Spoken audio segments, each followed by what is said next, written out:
Vumbi kabla hatujagusia matokeo ya hapo jana bwana. Leo kutakuwa na mchezo wa patashika nguo kuchanika kati ya wananchi kwa wanarumpa Malaysia, Young Africans dhidi ya JKT Tanzania, mchezo ambao utapigwa majira ya saa 12. Yanga wapo nyumbani, wanatumia uwanja wa KMC Complex, mchezo ambao nje ya uwanja alizungumzwa mengi tu, lakini pia benchi ya ufundi jana pia walizungumza.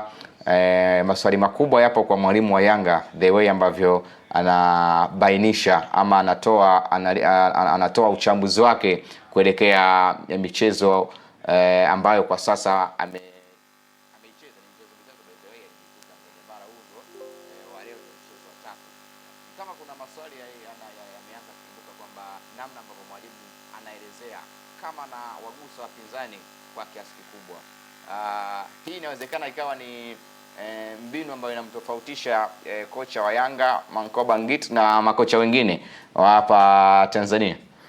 Inawezekana yeye kaja na njia nyingine tofauti, ya kwamba ni njia ambayo anaweza akawa anaitumia kama silaha kwa wapinzani, kwamba wasikae wakafikiria kwamba hawajui, wakae wanajua kwamba anawajua. Kwa hiyo hata anapoenda kukutana nao pia anajua the way ambavyo anaweza kuwadhibiti. Kwa hiyo licha ya kwamba JKT wamejibu, lakini na imani kwamba kuna namna ambavyo inawafikirisha kwamba mpaka mwalimu mpya akafikia hatua ya kuwajua nyota ambao tunao wenye uzoefu, wale ambao wanaweza kufanya mambo.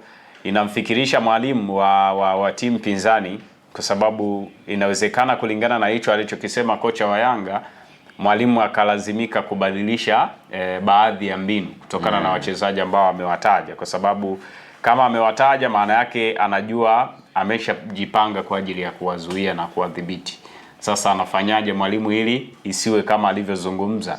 Inawezekana pia ikawa inamfikirisha zaidi kocha Ahmad Ally wa JKT kuweza kuopti kuja na mbinu nyingine, kama anakuja nao wao, lakini wanakuja kwa staili nyingine ambayo kocha wa Yanga anakuwa haielewi vizuri. Kwa hiyo ni kitu ambacho kwake anakitumia kama silaha, na inawezekana pia ikawa inaathiri, kwa sababu unaweza ukaona nafikiri hata mchezo uliopita dhidi ya Coast aliwataja, alibainisha sahihi. Miongoni mwa nyota ambao aliwataja ni pamoja na Shiza Kichuya.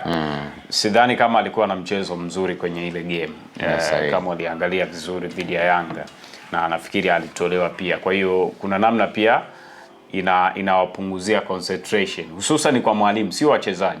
Inampunguzia mwalimu concentration the way ambavyo atawatumia. Kwa mfano jana kawataja kina Sospita Bajana, ukiangalia wengi aliowataja ni wale wanaoanza kwenye kikosi cha kwanza. Sahihi. Na kama wanaanza maana yake ameshamlazimisha mwalimu basi kuwadhibiti. Sasa kama anataka kuwadhibiti mwalimu Ahmad Ally, kama anataka kuzuia hilo, itamlazimu labda abadilishe mbinu. Na akibadilisha kule inawezekana ikawa athari kwake. Athari kubwa kwake. Bado kuna namna ambavyo pia unahitaji kuwa mkomavu katika kulipokea hili. Sahihi.